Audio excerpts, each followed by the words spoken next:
할렐루야. 잠시 기도하고 말씀을 나누길 원합니다. 하나님 우리 아버지 감사합니다. 이제 가을이 다가왔습니다. 저희들이 삶도 하나님이 주신 아름다운 열매를 맺는지 돌아볼 수 있도록 도와주시기를 원하옵나이다. 또 하나님께 영광 돌릴 수 있는 저희들의 삶이 될 수 있도록, 또 저희들도 계절이 바뀔 때에 또 더욱더 하나님의 은혜를 생각하는 저희들 될 수 있도록 인도하여 주시옵시고, 또 하나님께서 우리를 향한 계획들을 점점점 더 잘 알아갈 수 있는 성숙한 신앙이 될 수 있도록 인도하여 주옵소서. 혼란한 세상과 또 죄의 유혹으로부터 건져 주시옵시고, 또 그리스도의 마음을 품고 살아갈 수 있도록 저희들에게 늘 믿음의 마음 더하여 주옵소서. 예수 그리스도의 이름으로 기도하옵나이다. 아멘. 네, 할렐루야. 오늘 함께 은혜 나누실 하나님 말씀 창세기 29장 1절에서 12절 말씀입니다. 제가 봉독해 올리겠습니다.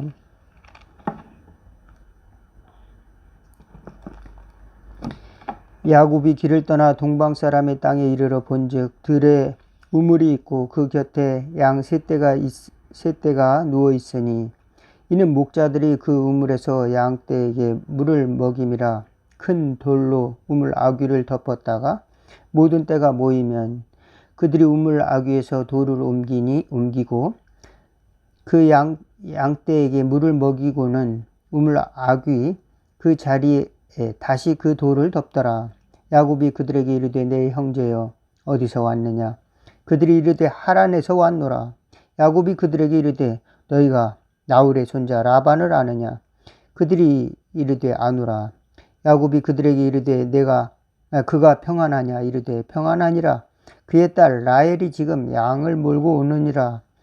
야곱이 이르되 해가 아직 높은즉 가축 모일 때가 아니니 양에게 물을 먹이고 가서 풀을 뜯게 하라. 그들이 이르되 우리가 그리하지 못하겠노라. 때가 다 모이고 목자들이 우물 아귀에서 돌을 옮겨야 우리가 양에게 물을 먹이느니라. 야곱이 그들과 말하는 동안에 라헬이 그의 아버지의 양과 함께 오니 그가 그 양들을 치고 있었기 때문이더라. 야곱이 그의 외삼촌 라반의 딸 라헬과 그의 외삼촌이 양을 보고 나아가 우물 아귀에서 돌을 옮기고 외삼촌 라반의 양떼에게 물을 먹이고 그가 라헬에게 입 맞추고 소리내어 울며 그에게 자기가 그의 아버지의 생질이요 리브가의 아들됨을 말하였더니 라헬이 달려가서 그의 아버지에게 알림해.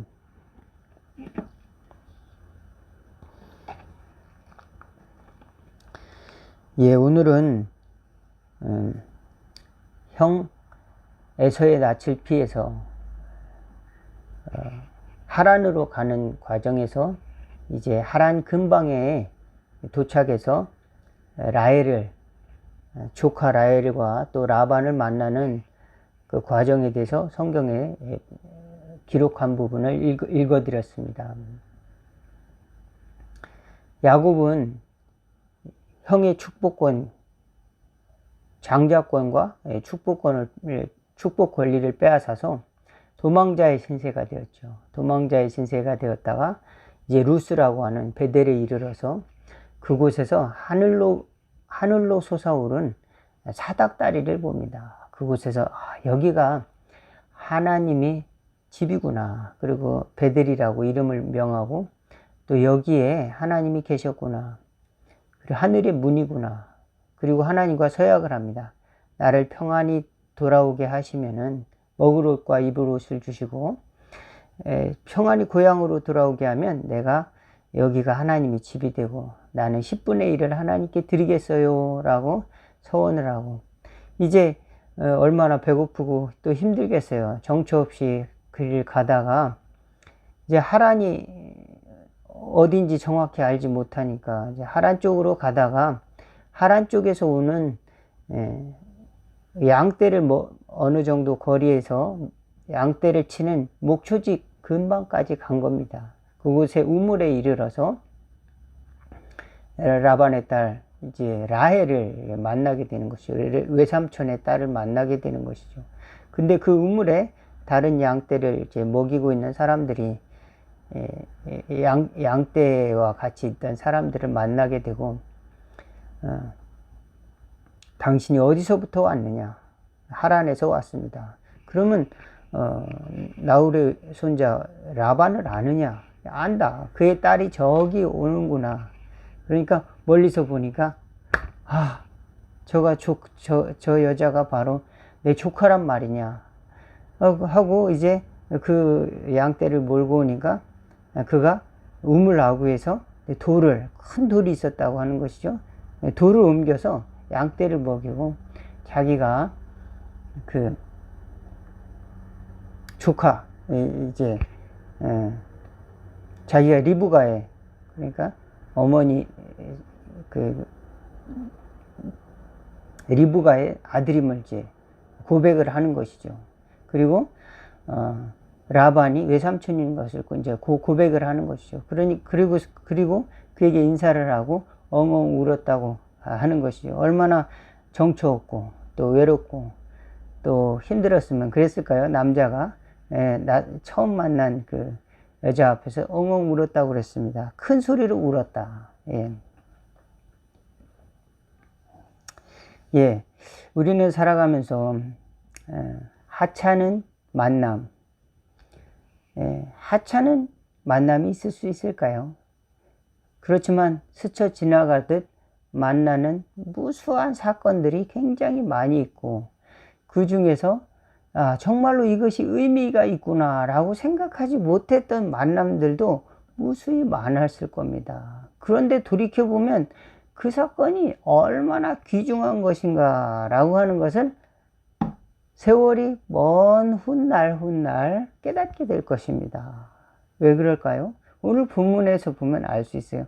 저기 그의 딸, 라반의 딸 라헬이 양을 몰고 온다라고 여기서 성경에 나오는 것이죠.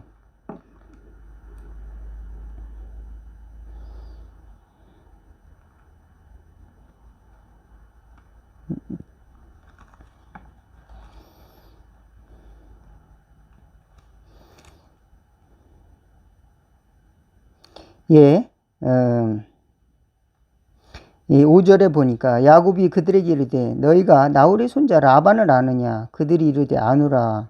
그가 평안하냐? 이르되 평안하느니라. 그의 딸 라헬이 지금 양을 몰고 오느니라. 6절에 이 순간 그 라헬이 자기 부인이 될 줄 어떻게 알았겠습니까?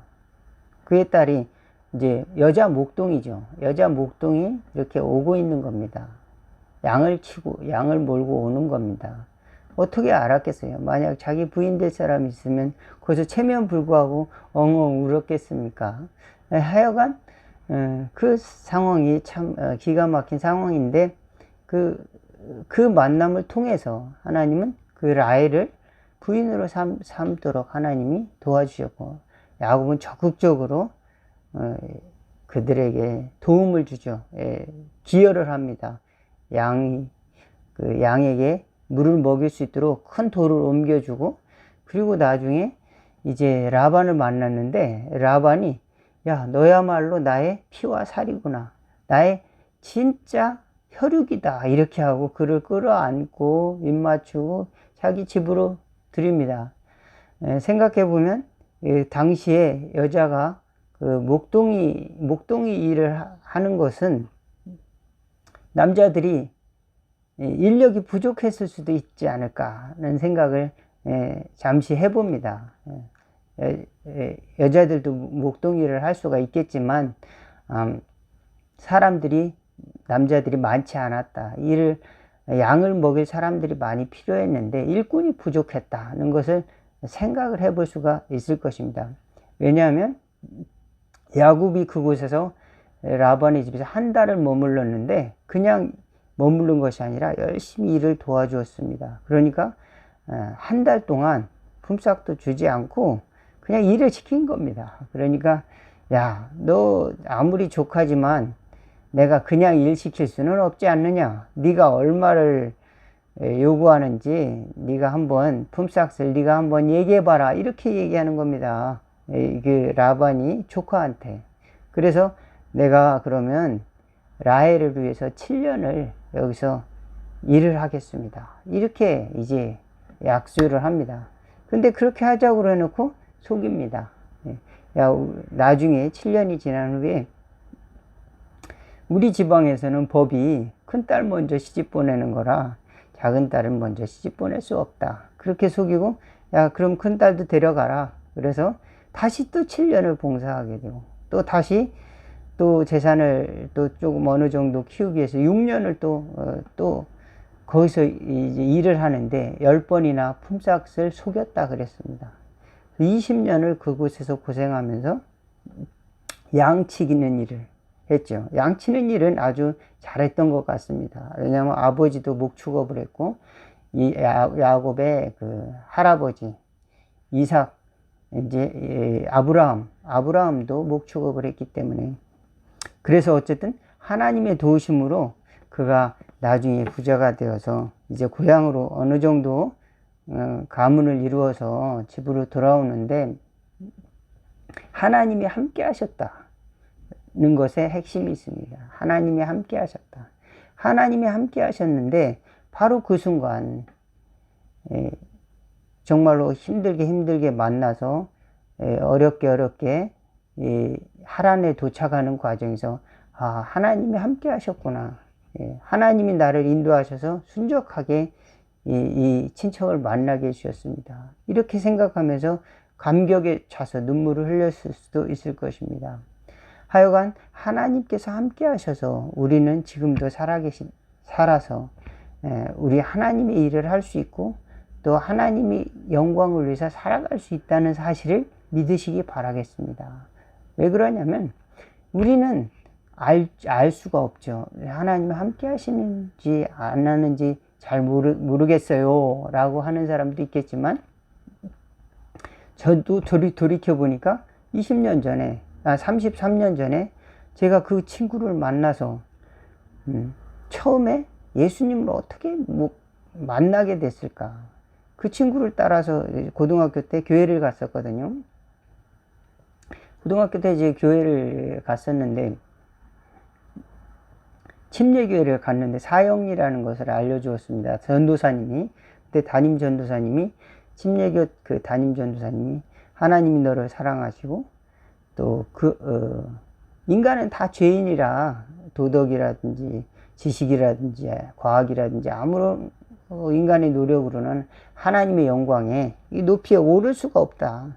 근데 십자가, 예수님이 우리를 위해서 하나님의 아들인데 우리를 구원하시기 위해 세상에 보내셨는데, 그의 십자가 사건으로 인해서 우리가 그를 믿으면 천국까지 이르는 사다리가 될 수가 있다. 그를 믿으면 하나님의 자녀가 된다. 그리고 천국에 갈 수 있다. 믿겠느냐? 이거였습니다. 아주 단순한 건데 그게 그냥 믿어보죠, 이런 마음으로 그때 그럼 기도하자. 그래서 하나님 아버지, 나는 죄인입니다, 나 예수님 믿겠습니다, 이런 구절을 따라서 했던 것을 기억을 하는데, 그 아주 몇 분 안 되는 1시간도 안 됐을까요? 30분 정도 됐을까요? 짤막한 시간 동안에 있었던 사건이 제가 지금 30년이 훨씬 지나서 지금 목회자가 돼서 이렇게 성경을 이야기하고 있을 줄은 누가 알았겠습니까? 저도 몰랐고, 더더구나 저희 친구들도 몰랐고, 저희 가족은 더욱더 이해를 할 수가 없었습니다. 그래서 너 신학대학교 가는 것까지는 부모님도 이해했지만 목사가 되는 것은 반대했고, 가족들은 그조차도 다 이게 잘못된 길을 가고 있다, 이렇게 판단을 했었더랬습니다.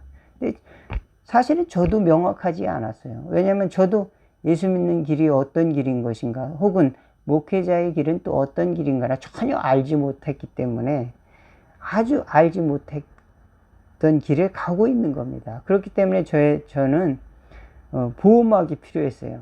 그래서 목사라는 직함이 저한테 중요했고, 또 교단도 필요했고, 그래서 지금은 뭐 감리교단의 이제 목회자지만 하여간 이런저런 어떤 일들이 저한테 있었는데 하나님께서 돌이켜 보니까 소중한 하나의 사건, 만남을 통해서 지금까지 이끌어 주셨다. 그 박종범이라는 친구는 지금 경산에서 목회를 하고 있어요. 그때 그 친구를 통해서 어떤 만남이 우연치 않게 신앙에 대해서 아느냐, 또 기독교에 대해서 아느냐 제가 물어봤거든요. 전 전혀 몰랐었는데 그 친구를 통해서 힌트를 얻게 되고 또 교회를 가게 되고 이런 작은 사건들이 나중에 엄청난 삶의 변화를 일으킬 것이라고 하는 것을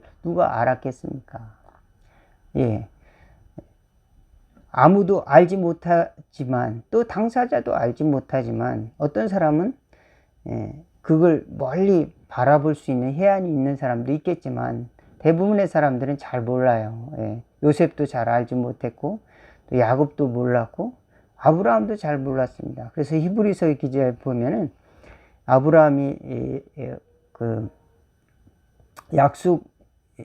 약속으로 받을 땅으로 나아갈 때 갈 바를 알지 못하고 갔으며 이렇게 나왔습니다. 그리고 야곱도 자기가 12지파의 족장이 되고 이스라엘의 600만 그 후손들이 애굽 땅에서 그렇게 퍼져나갈 줄은 어떻게 알았겠습니까? 12지파의 큰 족장이 되는 것이죠. 또 요셉도 형제들에게 팔려서 애굽에 종으로 팔려갔는데 거기서 종살이를 하다가 또 노예 생활을 하고 또 감옥 생활을 하는데 13년에 걸쳐서 그렇게 어려운 생활을 하는데 야, 하나님이 나를 이렇게 종살이 하게 해주셨어. 야, 이거 하나님 대단한 분이야. 이렇게 또 하나님이 나를 감옥에 보내셨어. 야, 너무 신난다. 감옥 생활이 너무 행복해. 당장 그렇게 느껴지지 않았을 수도 있을 것입니다. 그렇지만 하나님이 그와 함께 하셨다는 것은 부인할 수가 없습니다. 하나님이 함께 하셔서 그를 애굽의 총리가 되게 해주셨고 이방인이 애굽이라고 하는 거대한 나라의 관료가 된다는 것은 얼마나 또 쉽지 않은 일이었을까요? 그것은 시기와 모함도 있었을 뿐만 아니라 또 각종 권력의 위협도 있었을 텐데 그는 그곳에서 평생을 이제 애굽의 최고의 2인자로서 설 수가 있었던 것이고 자기 가문을 다 먹여 살리는 그 토대를 마련한 것이 바로 요셉이었습니다.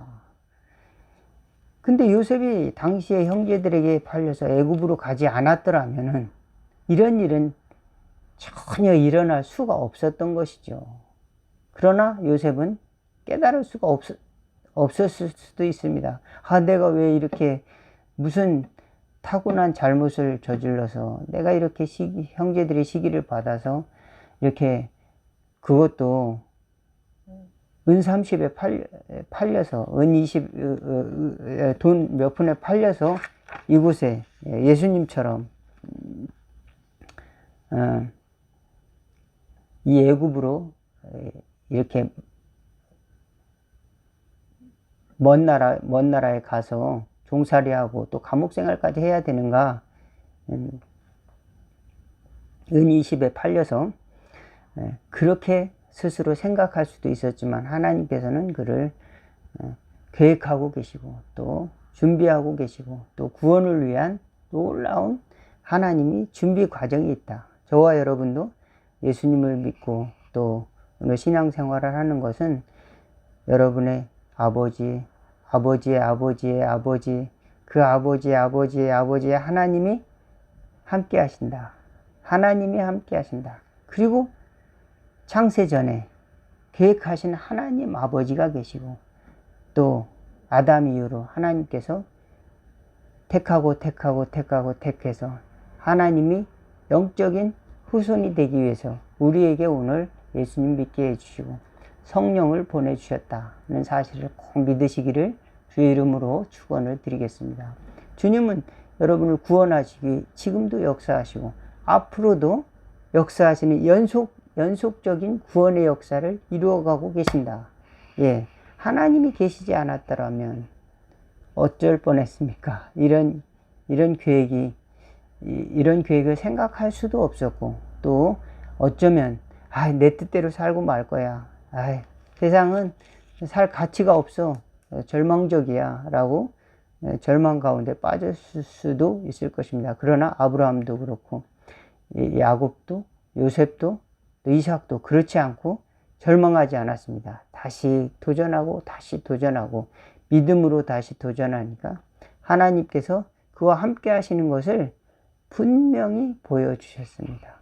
저와 여러분이 살아가는 동안 당장은 어려운 환경이 있다 할지라도 하나님이 순적하게 사람을 만나게 해주시고 또 하나님이 함께 하신다는 것을 여러 사건을 통해서 반드시 보여주신다는 사실을 꼭 믿으시기를, 또 하나님은 계획하고 계시다. 나를 위해서 구원의 계획을 가지고 계시다. 그 아들을 보내시고 또 성령님을 보내주시고 사람을 만나게 해주시고 또 하나님이 일을 하도록 하나님께 영광 돌리는 삶을 살도록 오늘 또 저와 여러분을 초청하고 계시다는 사실을 믿으시기를 주의 이름으로 축원을 드리겠습니다. 기도하겠습니다. 하나님 아버지, 하나님이 계시지 않았더라면 정말로 큰일 날 뻔했습니다. 하나님이 계심으로 말미암아서 어려운 환경 속에서도 하나님이 함께 해주셔서 아름다운 길로 이끌어 주실 하나님을 믿고 찬양드립니다. 야곱을 인도하신 하나님께서 저희들의 인생도 인도하여 주셔서 구원의 길을 바라볼 수 있도록 멀리 믿음의 눈으로 세상을 바라볼 수 있는 지혜를 갖게 하여 주옵소서. 당장은 어렵다 할지라도, 당장은 이해받지 못한다 할지라도 하나님께서 우리에게 주신 특별한 것을 가슴에 품고 그 믿음을 품고 승리하는 저희들 다 될 수 있도록 도와주시옵시고, 하나님이 항상 함께 하셔서 위로하시고 용기를 주시고 또 구원해 주신다는 믿음을 가지고 승리하는 저희들 될 수 있도록 도와주시고, 또 우리는 예수 그리스도의 마음을 품고 하나님이 성령님이 함께 하신다는 사실을 의지하면서 세상을 승리하는 저희들 다 될 수 있도록 인도하옵소서. 예수 그리스도의 이름으로 기도하옵나이다. 아멘. 하늘에 계신 우리 아버지여, 이름이 거룩히 여김을 받으시오며 나라가 임하옵시며 뜻이 하늘에서 이룬 것 같이 땅에서도 이루어지리다. 오늘날 우리에게 일용할 양식을 주옵시고 우리가 우리에게 죄진 자를 사하여 준 것 같이 우리의 죄를 사하여 주옵시고 우리를 시험에 들게 하지 마옵시고 다만 악에서 구하옵소서. 대개 나라와 권세와 영광이 아버지께 영원히 있사옵나이다. 아멘. 말씀 여기서 마치겠습니다. 감사합니다.